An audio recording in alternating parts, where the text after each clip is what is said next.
He succeeds me as Duke of Cornwall and takes on the responsibilities for the Duchy of Cornwall, which I have undertaken for more than 5 decades. And I can't remember anybody except the Queen Bee. So, the room fell silent the instant King Charles looked up from his prepared speech and quietly uttered Camilla's name. No one inside expected what came next. Instead of offering reassurance, the king appeared ready to expose a truth he had kept hidden for months, and every word seemed to deepen the shock. But here's the thing. This wasn't simply about one difficult marriage or another royal rumor. It was about a decision with consequences reaching far beyond palace walls. So, what do you think? Was Charles right to finally speak out? Share your thoughts in the comment below.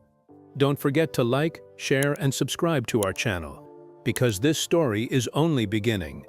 The king's immediate disruption. Okay, so let's talk about the moment everything changed, because what happened inside that grand state hall was nothing like Britain had been expecting.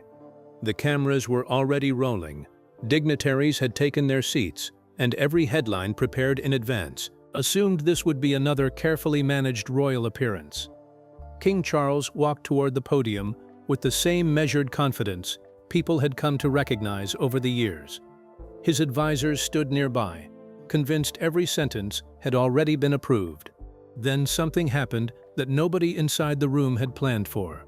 He looked down at the speech in front of him, paused, and quietly folded the pages closed. That single movement changed the atmosphere instantly. For several long seconds, the hall was almost unnaturally silent.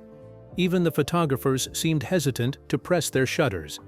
Those watching from home couldn't understand why the king had suddenly abandoned his prepared remarks, but the people standing only a few feet away immediately sensed something was wrong.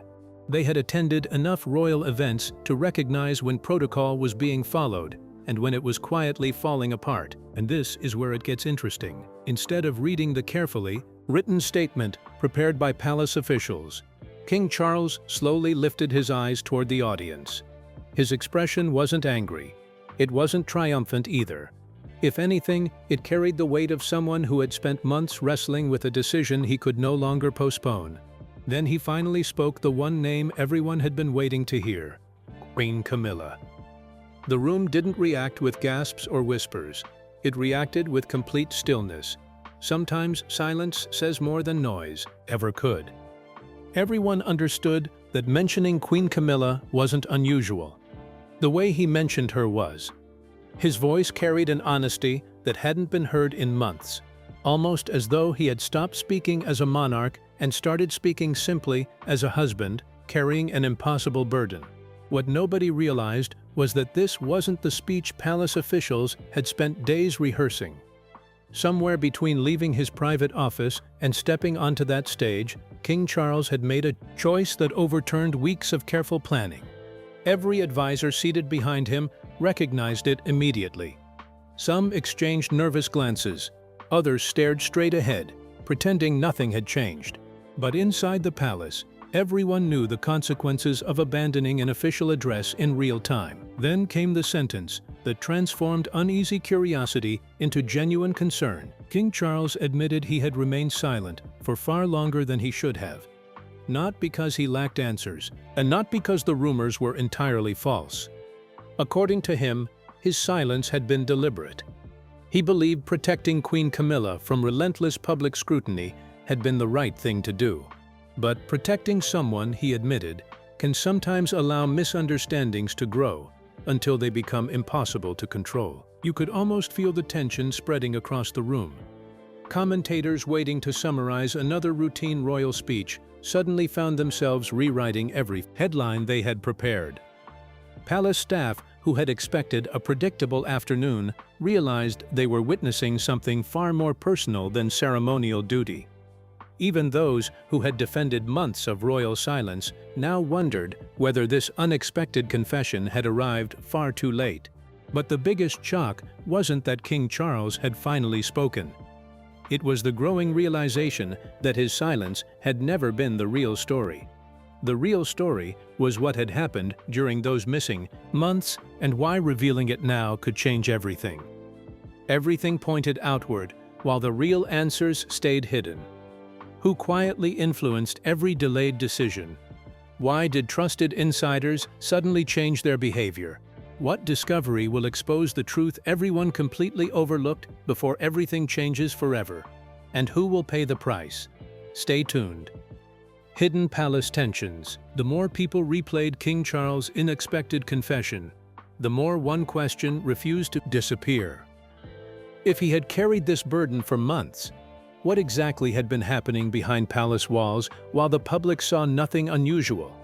That question sent attention backward instead of forward, because the king's words hinted that the real story hadn't begun on the day of the speech. It had started long before anyone realized something inside the monarchy had quietly begun to shift. For months, palace staff had noticed subtle changes that seemed insignificant on their own, but impossible to ignore when viewed together.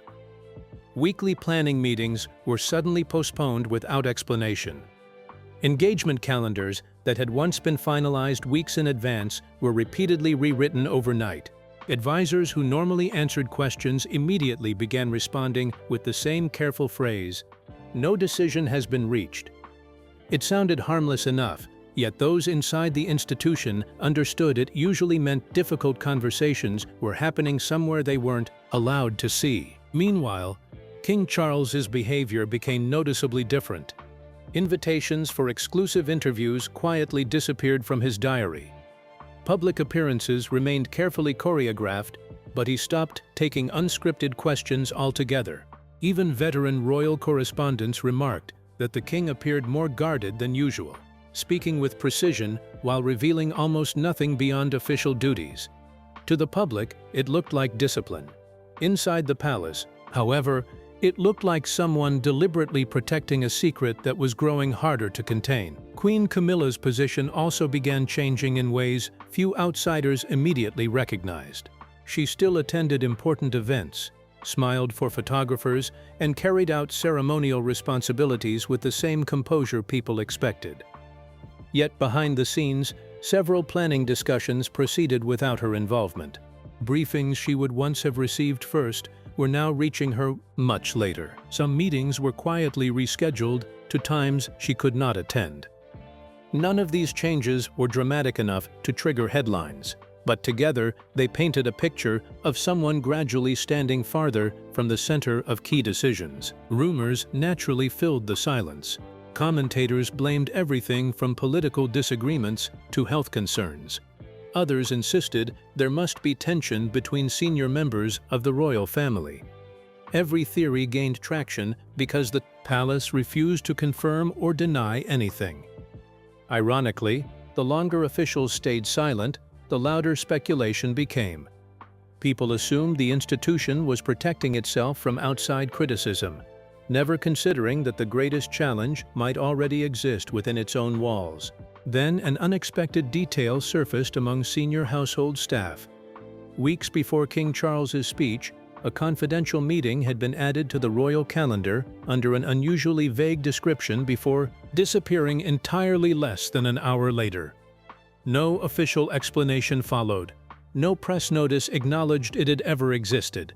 Yet several advisors who normally attended strategic discussions were seen arriving that morning, leaving separately with expressions that suggested the conversation had been anything but routine. By now, one thing had become impossible to ignore. The mounting tension wasn't being driven by newspapers, public opinion, or relentless speculation. Those forces merely amplified what had already begun behind closed doors. The closer people looked, the clearer it became that someone inside the palace had forced King Charles into an impossible choice. And discovering who that was would change the story all over again. Charles left that conversation visibly changed, yet nobody knew why. Which truth shook his resolve? Who convinced him silence carried a greater cost? What revelation arrived moments later that transformed private doubt into a decision nobody could ignore before everything changed forever? And why now?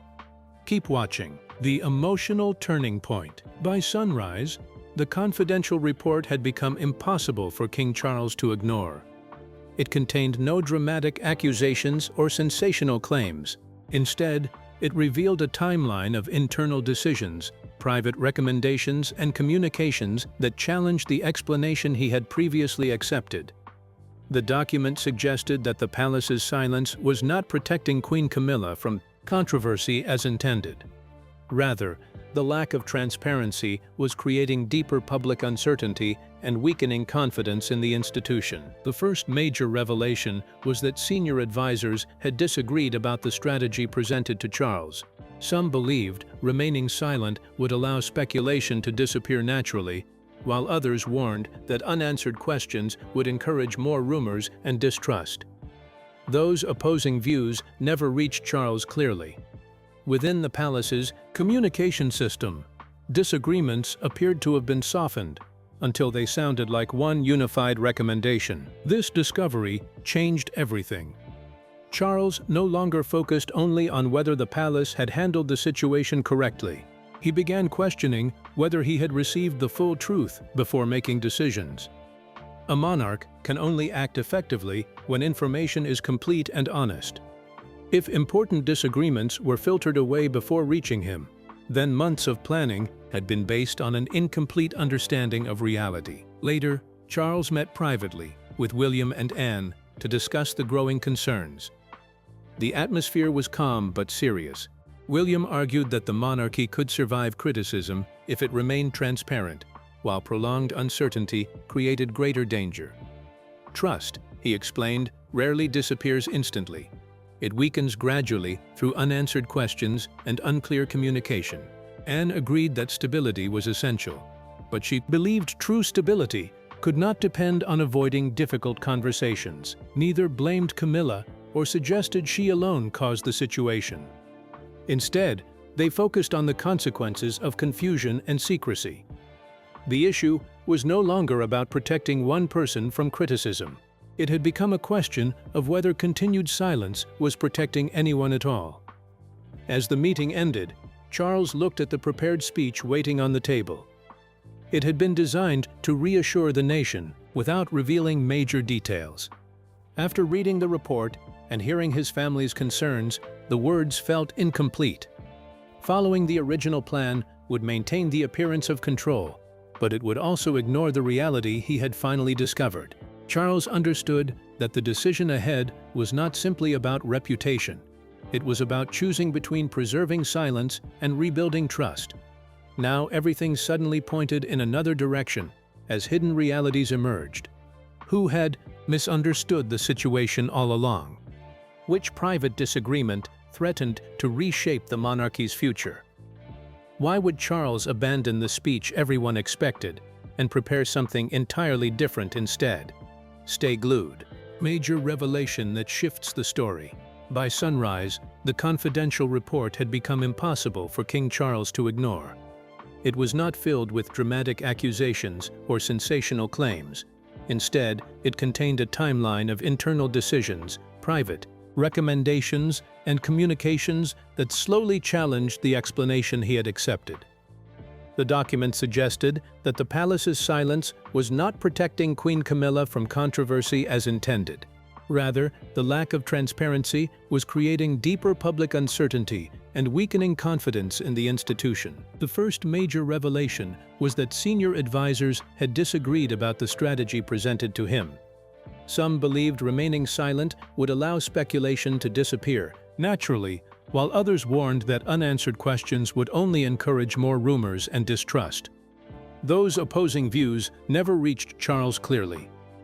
Within the palace's communication system, disagreements appeared to have been softened until they sounded like a single recommendation. This discovery changed everything. Charles no longer focused only on whether the palace had handled the situation correctly. He began questioning whether he had received the full truth before making decisions. A monarch can only act effectively when the information provided is complete and honest. If important disagreements were filtered away before reaching him, then months of planning had been based on an incomplete understanding of reality. Later, Charles met privately with William and Anne to discuss the growing concerns. The atmosphere was calm but serious. William argued that the monarchy could survive criticism if it remained transparent, while prolonged uncertainty created greater danger. Trust, he explained, rarely disappears instantly. It weakens gradually through unanswered questions and unclear communication. Anne agreed that stability was essential, but she believed true stability could not depend on avoiding difficult conversations. Neither blamed Camilla or suggested she alone caused the situation. Instead, they focused on the consequences of confusion and secrecy. The issue was no longer about protecting one person from criticism. It had become a question of whether continued silence was protecting anyone at all. As the meeting ended, Charles looked at prepared speech waiting on the table. It had been designed to reassure the nation without revealing major details. After reading the report and hearing his family's concerns, the words felt incomplete. Following the original plan would maintain the appearance of control, but it would also ignore the reality he had finally discovered. Charles understood that the decision ahead was not simply about reputation. It was about choosing between preserving silence and rebuilding trust. His unexpected confession shattered expectations, yet what truth still remained hidden? Who benefited from years of carefully guarded silence? Why did those closest to the palace suddenly look uneasy as Charles continued speaking, knowing another revelation threatened to change everything once again? Let's find out. Climactic public confession. The decision had already been made before King Charles returned to the stage. Only he knew what was coming. Everyone else, including advisors seated nearby, believed he would deliver the prepared address they had spent days refining. Cameras focused on him. The audience fell silent, and the teleprompter continued scrolling as planned. For a moment, it appeared the palace had regained control. Then King Charles paused, looked at the screen, and deliberately turned away from it. Staff members exchanged nervous glances, while communication officials wondered whether a technical issue had occurred. There was no malfunction. King Charles had simply chosen not to follow the script. Instead, he abandoned the written words and spoke in his own voice. That single decision transformed a routine royal address into one of the most unexpected moments of his reign. Rather than delivering familiar messages about duty and stability, King Charles offered a rare level of honesty. He explained that his silence regarding Queen Camilla had been intended as protection. Every criticism, headline, and public discussion surrounding her convinced him that speaking openly would only create more pressure. He believed staying quiet would shield her from further attention. However, he admitted that his approach had created consequences he never expected. The longer the silence continued, the more speculation replaced facts. Rumors grew stronger, assumptions became accepted narratives, and even those close to the monarchy struggled to separate truth from misinformation. King Charles acknowledged that his attempt to protect Queen Camilla had unintentionally left her carrying the weight of uncertainty alone. No one else was blamed. He admitted that leadership requires recognizing mistakes and facing uncomfortable truths. His message was not about defending himself, but about acknowledging that even good intentions can lead to painful outcomes. Queen Camilla sat nearby throughout the speech, remaining calm and silent. She did not seek attention or interrupt the moment. Yet observers noticed a subtle reaction as she lowered her eyes, appearing to recognize the significance of what was being said. It was not a victory or defeat, but a moment where a private struggle became public. When the speech ended, the applause was cautious rather than overwhelming. People were not reacting to a perfectly crafted royal performance. They were absorbing the meaning behind his words. After months of questions and uncertainty, King Charles had finally explained why he chose silence and why he believed it was time to speak. Meanwhile, whispers spread as every silence fuels fresh speculation. Who truly understood Charles's message? Why won't he explain further? And what final move could leave allies stunned, critics speechless, and the monarchy's future forever altered before dawn arrives for everyone watching now behind closed doors? Consequences spread within the palace. The applause had barely faded before the two. Consequences began unfolding behind the scenes. While viewers debated King Charles's extraordinary confession, the atmosphere inside the palace shifted immediately.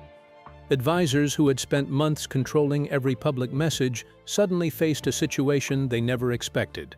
The speech they approved was replaced by the one he actually delivered, changing the conversation completely and leaving no way to withdraw his words. Within minutes, senior officials gathered privately as copies of the original speech lay across the table, symbolizing a plan that had collapsed.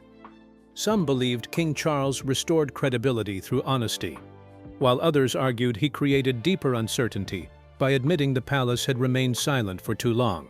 For the first time, disagreements emerged openly, rather than being hidden behind tradition and unity. Members of the royal family reacted differently.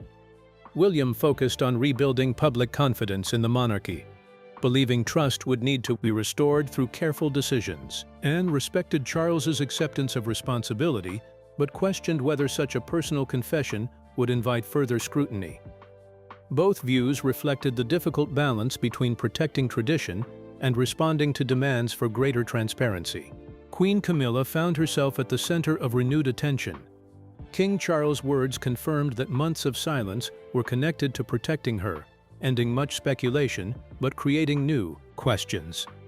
Supporters argued she had carried unfair criticism, while critics believed the revelation raised further concerns about what happened behind palace walls. Outside, public opinion divided sharply.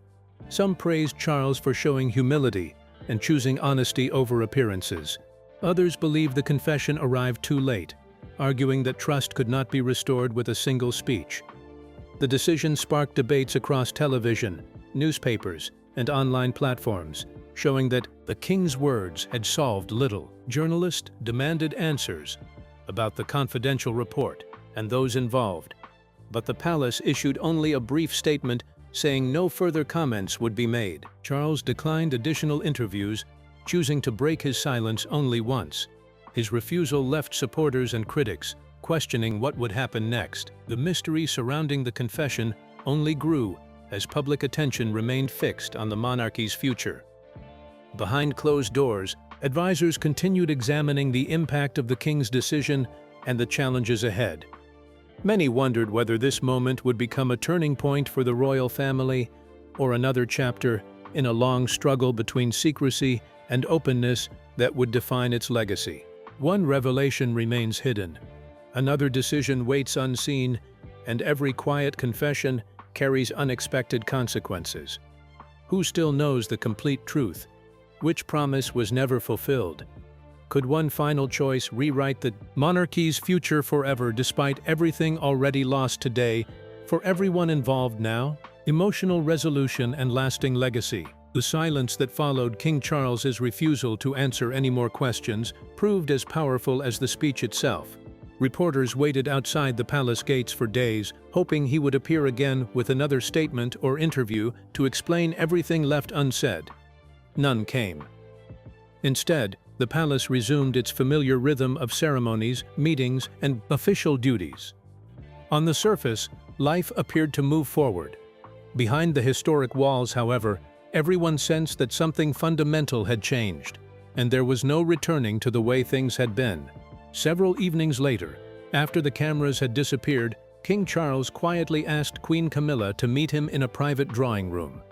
There were no advisors, briefing folders, or prepared talking points. For the first time in months, they spoke without discussing headlines, public opinion, or institutional strategy. They talked simply as two people who had endured an extraordinary period of uncertainty together. Charles broke the silence by admitting that his greatest mistake had not been trusting poor advice or delaying a public statement. It had been believing silence alone could solve a problem rooted in uncertainty. He had convinced himself that protecting Camilla required withholding difficult truths, only to discover that unanswered questions often became heavier than uncomfortable answers. Leadership, he reflected, was not measured by avoiding difficult moments, but by confronting them before they grew beyond anyone's control. Camilla listened carefully before revealing that she had often wished he had spoken sooner, not because criticism would have disappeared, but because it would have ended the loneliness created by endless speculation. public judgment was something she had learned to endure over many years. Far harder was watching silence slowly create distance between people who had once understood each other without explanation. That was the cost neither had anticipated. As weeks passed, the monarchy gradually regained its footing, though it looked different. William accepted greater public responsibilities with quiet determination, while Anne remained the family's dependable institutional anchor. Camilla resumed selected engagements with her usual dignity, no longer shadowed by constant uncertainty. Headlines became less dramatic, yet Charles's confession continued shaping conversations about leadership, accountability, and the burdens carried by those closest to the crown. Looking back, many observers realized the story had never truly been about one speech. It was about the consequences of waiting too long to confront difficult truths. His confession did not erase confusion or answer every question. It reminded everyone that honesty carries a cost, especially when delayed. The monarchy moved forward, yet the lessons from those quiet conversations lingered, influencing future decisions and leaving an enduring legacy behind. So, what do you think? Did King Charles wait too long to tell the truth about Camilla, or was silence the only choice? We'd love to hear your thoughts in the comments. Don't forget to like, share, and subscribe today.